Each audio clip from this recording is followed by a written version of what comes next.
This video is brought to you by Nebula. After months of rising tension between Kosovo and Serbia, last week a fatal firefight broke out between ethnic Serb gunmen and Kosovo security services at a Serbian Orthodox monastery near the Kosovo-Serbia border. One Kosovo policeman and 3 Serb gunmen were killed, with another 6 gunmen arrested, making it the most deadly incident between Serbia and Kosovo for at least a decade, if not longer.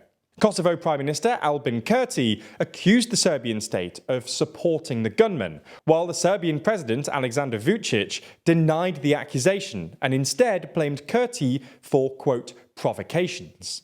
Tensions are still running high, and a couple of days ago the US said it was seeing a, quote, unprecedented military buildup in Serbia, prompting the UK to deploy another 500 troops to KFOR, the NATO-led peacekeeping mission in the region. So in this video, we're going to look at what happened last week, why tensions are escalating, and what might happen next.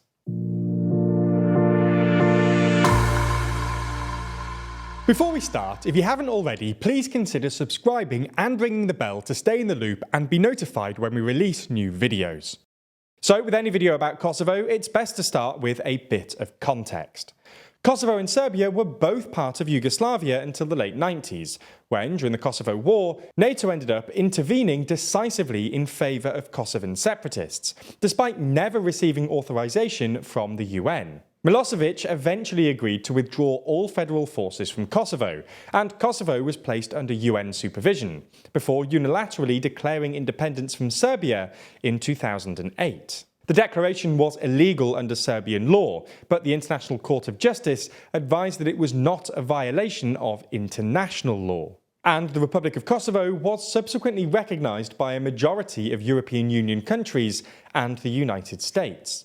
Since then, relations have been pretty tense.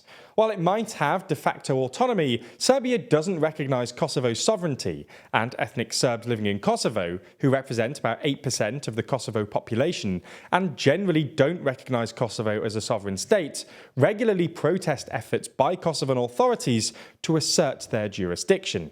Tensions flared again late last year when Kosovan authorities tried to force ethnic Serbs to use Kosovo licence plates, and the EU had to intervene to calm things down. There was a moment of optimism in March when the EU nearly got Vučić and Kurti to agree to what's become known as the Ohrid Deal, which basically said that if Serbia let Kosovo apply to international organisations and enforce its licence plate law, then Kosovo would create a community of Serb municipalities, a semi-autonomous association of the 10 Serb-majority municipalities in Kosovo, with control over certain policy areas that Kosovo actually already agreed to in 2013. Somewhat unsurprisingly, when they got out of the room, both leaders immediately backtracked, with Vučić insisting to the Serbian public that he'd never implement the deal in its current form, and Kurti claiming that the community of Serb municipalities should be, quote, non-territorial. Since then, relations have been steadily deteriorating, reaching new lows this week. In May, fighting broke out between ethnic Serb and NATO peacekeeping forces after Kosovo tried to install its newly elected mayors. For context, ethnic Serbs in Kosovo boycotted April's elections in protest at the lack of progress on the Association of Serb Municipalities, which meant that, even in majority Serb areas where turnout was just 3.5%, ethnic Albanian politicians were elected. These politicians tried to keep their new offices in May, with the Kosovo government arguing that they had been democratically elected, but the ethnic Serbs in the area didn't like this. This was the first time ethnic Serbs in Kosovo have properly clashed with NATO forces since probably 2011, and Vučić responded by putting Serbia's army on its highest readiness level. Interestingly, while the West has usually been pretty sympathetic to Kosovo in the past, many Western politicians, including Macron and US Secretary of State Antony Blinken, claimed Kurti for the violence.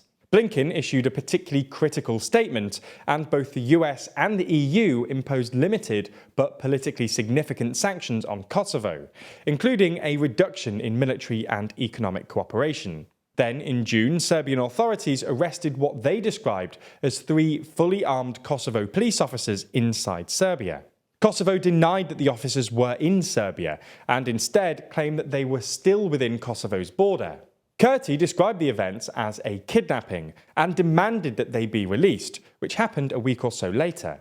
Things escalated even further last week, when in the early hours of Sunday the 24th, a Kosovo police convoy was ambushed by ethnic Serb gunmen, killing one policeman.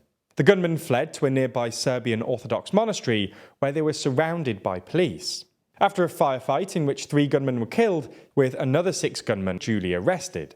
Kurti claimed that there were originally around 30 heavily armed men, and Reuters reported that some of them were able to flee before the Kosovo authorities surrounded the monastery. A day later, Kosovo authorities claimed to have found a large cache of arms in and around the monastery, with photos displaying heavy weapons, uniforms, and what looks like a small armoured vehicle. The Kosovo government claimed that the equipment was enough for, quote, several hundred assailants, and accused Serbia of supporting the gunmen, before sending a briefing note to EU and international leaders describing the attack as reminiscent of the hybrid techniques used in the early stages of Russian occupation in Crimea in 2014.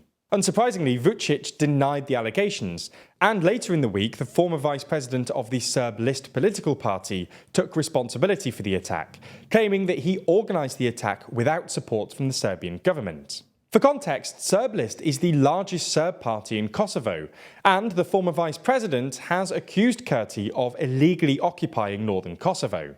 While you might think that this would calm things down a bit, just a few hours later, White House National Security Council spokesperson John Kirby said that the US was seeing a, quote, unprecedented staging of advanced Serbian artillery, tanks and mechanized infantry units at the border with Kosovo, and urged Vučić to withdraw his troops. Vučić denied the troop buildup, but things are more tense than at any point in the past decade.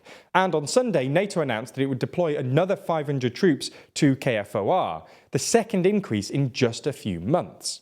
So what happens next? Well, the recent shootout is the most dramatic and deadly incident of ethnic violence in Kosovo since at least 2011, and it's hard to overstate quite how tense things are.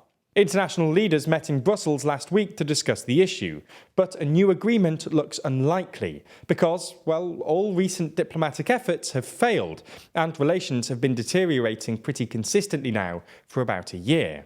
While full-on war still feels unlikely, if relations continue their downwards trend, then conflict will become increasingly likely.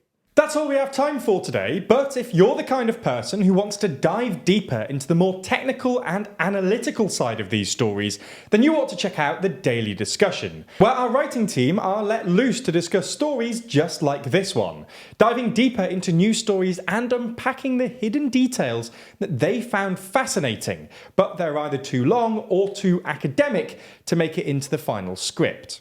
If you want to check them out, you can find them exclusively on Nebula. And the best news is that Nebula is less than £2 a month and provides you with ad-free and exclusive videos from TLDR and a ton of incredible content from other creators like Johnny Harris, Real Life Law, and Legal Eagle.